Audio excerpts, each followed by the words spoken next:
We live in the most connected, most anxious era in history. We have every piece of information at our fingertips, yet we feel lost. We crave control, but reality seems determined to mock us. The solution to this modern chaos is not found in a new app or a productivity hack, but in a philosophy born 2,000 years ago, Stoicism. The Stoics, from the slave-turned teacher Epictetus to the Roman Emperor Marcus Aurelius, didn't offer quick fixes. They offered a radical framework of self-inquiry.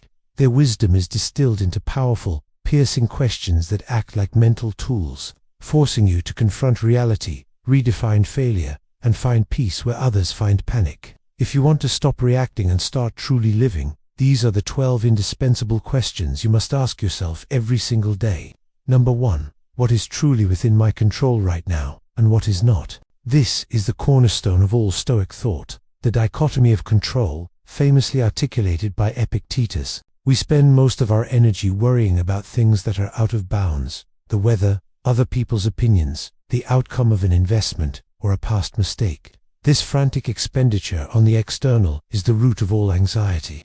This question forces a brutal but liberating inventory. Your job is to focus solely on your judgments, your intents, your actions, and your responses. Everything else, the reaction of your boss, the cancellation of a flight, the market collapse, is raw material for you to respond to, not something you can directly manage. When you anchor your energy only to what is truly yours, an immediate calmness descends. You stop fighting the current and focus on steering the boat you actually command. Number 2. Is this a tragedy, or is this just an opinion?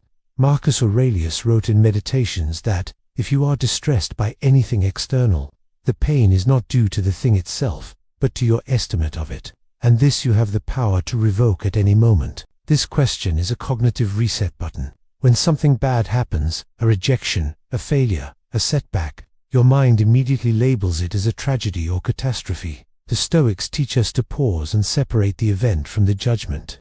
The event is, my car broke down. The judgment is, my day is ruined. This always happens to me. I'm cursed. By asking if the pain comes from the event or your opinion about the event, you realize the suffering is often self-inflicted. You have the sovereign power to revoke the negative judgment and simply deal with the neutral event. Number 3. If I died today, what would I regret not starting?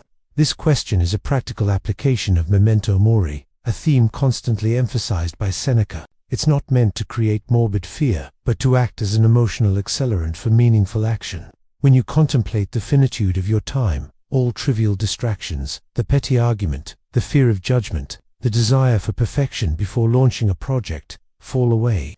Regret is almost always rooted in inaction, not failure.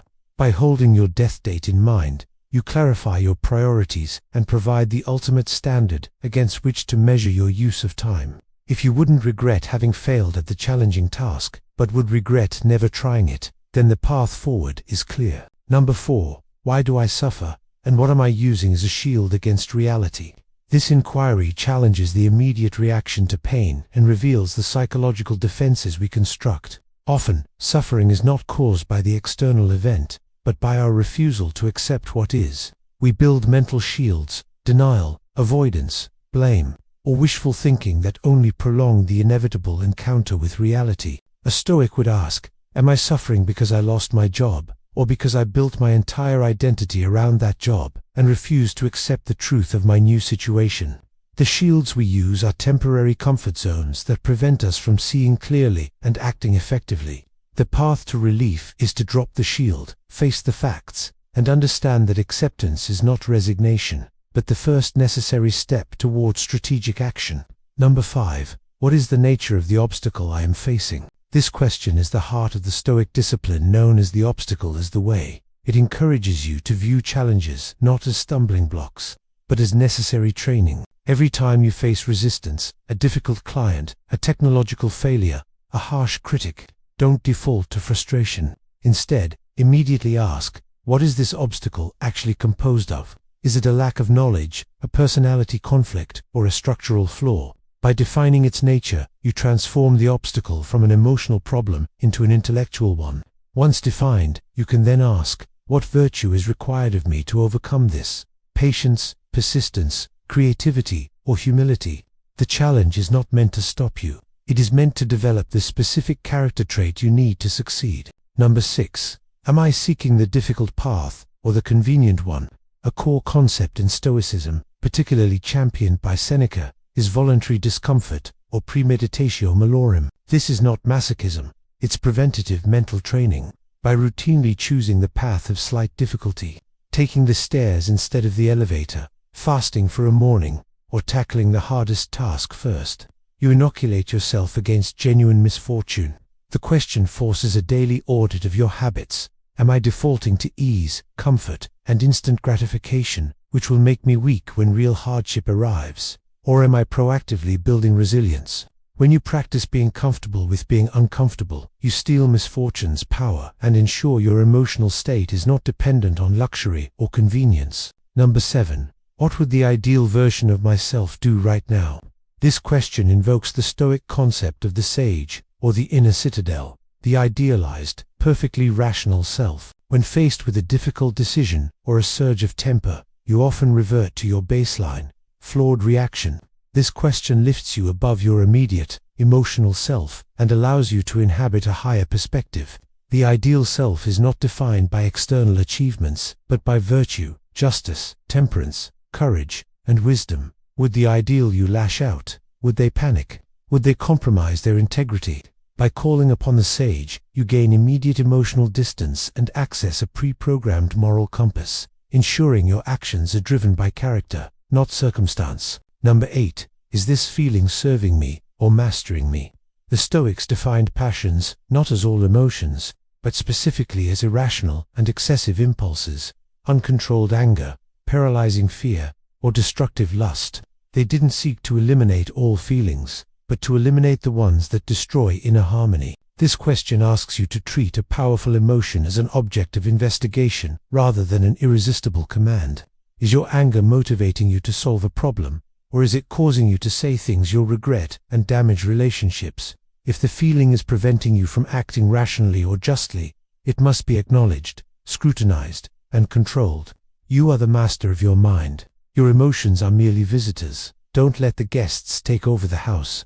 Number 9. Whose problem is this, truly? This query helps define social boundaries and manage expectations, a crucial aspect of Stoic social duty. Often, we take on the mental burdens and emotional responsibilities of others. Our adult children's career decisions, our friends' bad habits, our colleagues' mood swings. Drawing from Epictetus's emphasis on our proper proheresis, this question forces you to delineate your role and your sphere of responsibility. If your friend is struggling, your role is to listen and offer support. It is their problem to solve. If your child is an adult, it is their problem to choose their path. You fulfill your duties as a parent, spouse, or friend, but you refuse to carry the weight of outcomes that are not yours to control. Number 10. Am I truly listening, or just waiting to speak? While Stoicism is often associated with solitary contemplation, the Stoics placed a high value on social conduct and clear communication. This question is a critical check on hubris and ego during dialogue. True listening is an act of humility and a practice of presence. When you are waiting to speak, you are not engaging with the other person's reality. You are rehearsing your own script, treating the conversation as a competition, not a collaboration. The Stoic seeks truth and virtue. By genuinely listening, you ensure your next action, your next judgment, your next word, is based on the most accurate data possible, making your response both more effective and more compassionate. Number 11. Is this action necessary, or is it merely distracting? This simple, powerful test of efficiency and purpose comes from Marcus Aurelius, who constantly sought to strip away the superfluous from his life. In the modern world, we confuse activity with productivity. We fill our days with low-value, necessary-feeling tasks that actually serve as elegant distractions from the few things that truly matter. When facing a daunting task, or when tempted to dive into a rabbit hole of busywork, ask this: if I eliminate this activity, will it truly compromise my core mission or virtue? If the answer is no, cut it. This question is a brutal editor for your life, ensuring that your energy is devoted to essential action and not to maintaining a complex structure of meaningless habits. Number 12. If I fail, will I have failed my character, or just my effort? This is the ultimate Stoic reframing of failure, central to the understanding of virtue as the sole good. In the eyes of the world, failure means missing a goal, losing money, or suffering a public defeat. In the eyes of a Stoic, true failure is a corruption of the inner citadel, lying, cheating, acting unjustly, or allowing fear to dictate your actions. If you fail to get the promotion, but you applied all your effort, acted with integrity, and maintained your temper, you have not failed as a person. You simply failed to achieve an external outcome. This question grants you permission to pursue difficult things aggressively, knowing that as long as your character remains intact, the external outcome is merely information, not a judgment on your worth. The history of Stoicism is the history of asking better questions. These aren't just mental exercises. They are calls to action, designed to force a gap between the stimulus and your response. They transform you from a passenger tossed about by circumstance into a pilot in charge of your own moral direction. To truly practice Stoicism today, don't just read the answers. Commit to asking the questions. The daily ritual of self-inquiry, the moment you pause to check your judgments and examine your control, is where your most profound and lasting transformation begins. Start with one question today and see how much chaos you can conquer.